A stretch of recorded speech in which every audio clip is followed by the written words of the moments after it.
ശരി, എന്തായാലും ഈ കേസിൽ വളരെ നിർണായകമാകാൻ പോകുന്നത് ഈ SIT സംഘം രാഹുൽ മാങ്കൂട്ടത്തിലുമായി അവിടെ പാലക്കാട് ഹോട്ടലടക്കം നടക്കുന്ന തെളിവെടുപ്പ് തന്നെയായിരിക്കില്ലേ?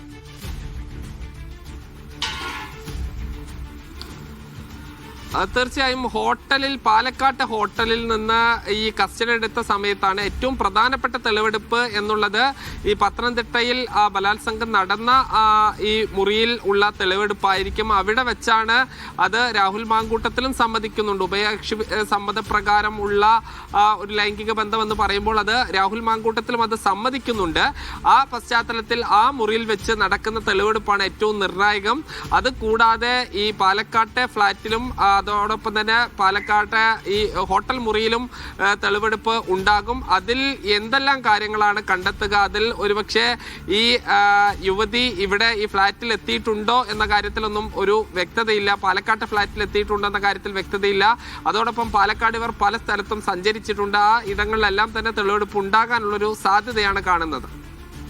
ശരി സാജിദ, എന്തായാലും ഈ കേസുമായി ബന്ധപ്പെട്ട് അല്ലെങ്കിൽ രാഹുൽ മാങ്കൂട്ടത്തിനെതിരെ ഉയർന്നു വന്ന മൂന്നാമത്തെ പരാതി, ആ മൂന്നാമത്തെ പരാതിയിലാണല്ലോ അറസ്റ്റ് ഉണ്ടാവുകയും തുടർ നടപടിയിലേക്ക് SITക്ക് കടക്കാനും ഒക്കെ കഴിയുന്നത്.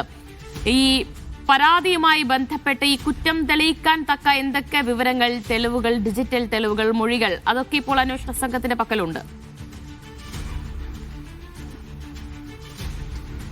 അന്വേഷണ സംഘത്തെ സംബന്ധിച്ചിടത്തോളം ഏറ്റവും പ്രധാനപ്പെട്ടത് അവർക്ക് ഈ പരാതി എന്ന് തന്നെയാണ്. പിന്നീട് മൊഴി ഓൺലൈനായാണ് വിദേശത്തുള്ള യുവതി മൊഴി നൽകിയിരിക്കുന്നത്. അവർ ഇനി ഈ നാട്ടിൽ എത്തുകയും രഹസ്യമൊഴി മജിസ്ട്രേറ്റിന് നൽകുക എന്നുള്ളത് ഏറ്റവും പ്രധാനപ്പെട്ട ഒരു കാര്യമാണ് ഈ ബലാത്സംഗവുമായി ബന്ധപ്പെട്ട കേസിൽ. അങ്ങനെ രഹസ്യമൊഴി നൽകുകയാണെങ്കിൽ അത് വലിയൊരു എവിഡൻസ് ആയി നിലനിൽക്കും എന്നതിൽ സംശയമില്ല. പിന്നീട് ഈ വാട്സപ്പ് ചാറ്റുകളും മറ്റുമാണ്. അത് ഒരു ഭാഗത്ത് രാഹുൽ മാങ്കൂട്ടത്തിൽ അതിനെ വിശേഷിപ്പിക്കുക തങ്ങൾ പ്രണയത്തിലായിരുന്നുവെന്നും തങ്ങൾ കുറച്ച് വർഷങ്ങളായി ബന്ധമുണ്ടെന്നും അതുകൊണ്ട് ഈ സൗഹൃദ സംഭാഷണം നടന്നിട്ടുണ്ട്, പ്രണയത്തിലായിരുന്നു, അങ്ങനെ പ്രണയത്തിൽ ഇരുവരുടെയും സമ്മതപ്രകാരം നടന്ന ലൈംഗിക ബന്ധം തുടങ്ങിയ കാര്യങ്ങളായിരിക്കും രാഹുൽ മാങ്കൂട്ടത്തിൽ വിശദീകരിക്കുക. അതിന് തെളിവായിട്ടായിരിക്കും ഒരുപക്ഷെ ഈ ഫ്ലാറ്റ് വാങ്ങാനുള്ള കാര്യം ഉൾപ്പെടെയുള്ളവ ഈ ചർച്ച ചെയ്തതും അവർ തമ്മിലുള്ള സംഭാഷണങ്ങളെല്ലാം വരിക. പക്ഷേ ഈ തൻ്റെ ആ യുവതിയുടെ പരാതിയിൽ പറയുന്നത് തൻ്റെ സമ്മതമില്ലാതെ ഈ മുറിയിലേക്ക് കയറി വന്ന ഉടൻ ബലാത്കാരമായി ഈ ബെഡിലേക്ക് വലിച്ച് ഇഴക്കുകയും വളരെ ക്രൂരമായ രീതിയിൽ ബലാത്സംഗം ചെയ്യുകയും ശരീരത്തിന്റെ വിവിധ ഭാഗങ്ങളിൽ മുറിവേൽപ്പിക്കുകയും ചെയ്തു എന്നതടക്കമുള്ള കാര്യങ്ങളാണ് ആ യുവതി പരാതിയിൽ പറയുന്നത്. ആ പരാതിയും രഹസ്യമൊഴിയുമായിരിക്കും ഏറ്റവും പ്രധാനപ്പെട്ടത്. പിന്നീട് ഡിജിറ്റൽ തെളിവുകളാണ്. ഡിജിറ്റൽ തെളിവുകളിൽ